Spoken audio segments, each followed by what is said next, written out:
குணங்களை சமன் செய்யணும் சமன் செய்யணும்னு சொல்றீங்க. அது சமன் செய்யறதுன்னா என்ன? அந்த குணங்களால நமக்கோ மத்தவங்களுக்கோ தீமை வராத அளவுக்கு பாதுகாப்பாக அந்த குணத்தை உபயோகிக்கணும் இல்லையா?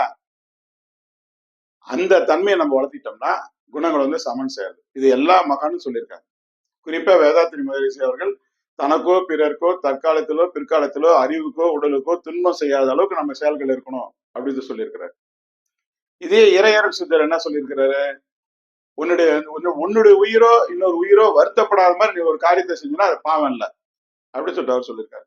இது இன்னும் சிறப்பா வலிமையா மெய்வெளிச்சாலை ஆண்டவர் அவர்கள் வாழ்க்கை முறையாக வகுத்து வச்சு அந்த குணங்களை இது பண்ண எனக்கு தெரிஞ்சு மிகப்பெரிய சைக்காட்ரிக்.